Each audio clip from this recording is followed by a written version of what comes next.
Jagdish Thakur. Madam, my question number 581. Yes. After question hour, I am giving you time. Madam, After question hour, in the 0 hour, I'll give you time. Yes. Madam, a statement is there on the table of the House. Yes. Your first supplementary, please.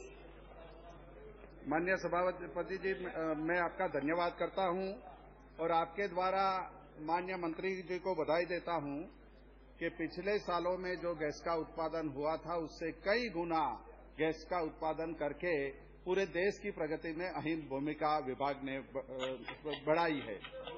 Madam, मैं आपके द्वारा जानना चाहता हूं, गुजरात और अन्य प्रदेशों में क्या सरकार आइसोलेटेड फील्ड की गैस को KG-D6 बेसिन गैस की गुणवत्ता के सममूल्यमान मान रही है?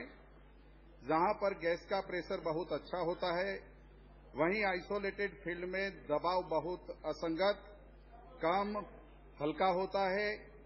क्या आइसोलेटेड फील्ड में आवंटन फर्म अथवा फॉलबैक बेसिस पर होता है? मैं इसीलिए माननीय सभापति महोदय ये चीज पूछना चाहता हूं कि जंगलों में जहां कुएं हैं 20-25 सालों से जहां पर गैस निकलता था, वहां पर जाके लोगों ने फैक्ट्रियां लगाई हैं। अभी जो KG-D6 बेसिस से गैस मिल रहा है, ये दोनों गैसों में विसंगतता इस बात की है कि जहां पर जो गैस आइसोलेटेड मिलता है उसकी गुणवत्ता कम है। माननीय सभापति महोदय, उस गैस के साथ पानी, डामर और ऑयल निकलता है। ये गैस मशीनरी को भी खराब करता है और KG-D6 बेसिन जो गैस है वो पावरफुल है, उसका प्रेशर सही है, क्वालिटी अच्छी है और ये दोनों चीजों में जो विसंगतता है उसके बाबत में माननीय मंत्री से बताएं हमें। स्पीकर, जहां तक माननीय सदस्य ने प्रश्न जो पूछा है, मैं सदन को भी बताना चाहता हूं कि पिछले साल 2009-2010 में भारत में 80% गैस की बढ़ोतरी हुई है और जो आइसोलेटेड वेल्स ये गुजरात में जिनका ये जिक्र कर रहे हैं, ये वो वेल्स हैं जहां पर गैस निकलती है और बहुत ही कम मात्रा में निकलती है, तो 1-2 कारखानों के लिए ही ये पर्याप्त होती है। और ये वेल्स 20-30 साल पुराने हो गए, यहाँ की गैस डिक्लाइन पे आ गई है, क्वालिटी भी खराब हो गई है। और इसके बाद हमारी सरकार ने जब और गैस मिली तो फैसला लिया KG-D6 गैस देने का, और वो गैस 2 MMSCMD गुजरात पूरे देश में स्मॉल सेक्टर्स को दी गई है, जिसमें 0.8 के करीब गुजरात के खाते में आया है। वहां के कारखानों को, स्मॉल कारखानों को, छोटे कारखानों को ये गैस दी जा रही है और अगर कोई और गैस लेना चाहे तो वो भी मार्केट वैल्यू पे, मार्केट रेट पे RNLG गैस कहते हैं जो बाहर से आती है, वो भी वहां मिल सकती है। क्योंकि गैस की मात्रा की डिमांड ज्यादा है और सप्लाई कम है, इसीलिए हमारी सरकार ने प्रायोरिटी सेक्टर्स बनाए हैं। पावर, फर्टिलाइजर, जो किसानों से जो बिजली उत्पादन से जो यूरिया के उसमें इस्तेमाल होते हैं, उनको प्रायोरिटी दी है और वहां पर ज्यादा KG-D6 गैस दी जा रही है। Second supplementary.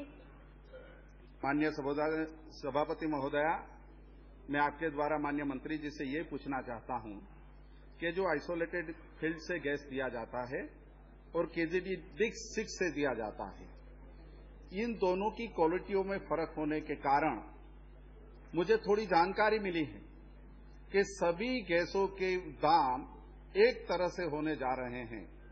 तब जहां क्वालिटी कम है, जहां प्रेशर कम है, जहां कुएं थे वहां फैक्ट्रियां लगी हैं और अच्छा गैस KG-D6 से मिलने जा रहा है, तो ये दोनों में क्वालिटी में फर्क होने की वजह से क्या सरकार लघु एवं मध्य उद्योगों के लिए प्राकृतिक गैस का मूल्य बढ़ाने पर विचार कर रही है? यदि हां, तो क्या सरकार ने विचार किया है कि सरकार के निर्णय के अनुपालन में छोटे उपभोक्ताओं की स्थिति क्या होगी? क्या सरकार ने आइसोलेटेड क्षेत्र में गैस उपभोक्ताओं के लिए जून 2006 में प्रस्तुत टैरिफ कमीशन की रिपोर्ट को ध्यान में रखा है? मैं इसीलिए माननीय सभापति महोदय जानना चाहता हूं कि गुजरात में 100। मैडम, एक मिनट हो गया, आपने कई प्रश्न पूछ लिए। दाम का सवाल है। मैंने जैसे बताया कि आज की तारीख में 160 से ज्यादा MMSCMD गैस का उत्पादन देश में हो रहा है, जिसमें APM गैस जो कम दाम की है वो करीब 40 MMSCMD से ऊपर की कम दाम पे गैस के छोटे उद्योगों को एपीएम गैस कहते हैं।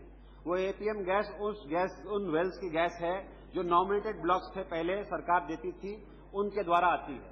आज की तारीख में हमारी ओएनजीसी, ऑयल इंडिया और जो कंपनियां हैं पीएसयूज, ये घाटा उठा रही हैं करोड़ों रुपए का ये गैस इस रेट पे देने का। और ये भी हम चाहते हैं कि और नए उद्योग आएं, और नए उद्योग आएंगे तो वो ज्यादा दाम वाली गैस का इस्तेमाल करेंगे, और जो पहले उद्योग हैं छोटे वो कम गैस का, तो नए उद्योग आ नहीं पाएंगे, उनको कम्पिटिटिव फील्ड नहीं मिल पाएगा। तो भारत सरकार की ये मंशा है कम से कम जो भारत में गैस है, अलग अलग दाम है, उनको यूनिफॉर्म प्राइसेस सबको बराबर लाया जाए प्राइस को, ताकि कोई भी नया इन्वेस्टमेंट नए लोग आए तो उन्हें भी बराबर का मौका मिले अपनी फैक्ट्रियां लगाने का, यही उद्देश्य है। श्री हंसराज अहीर।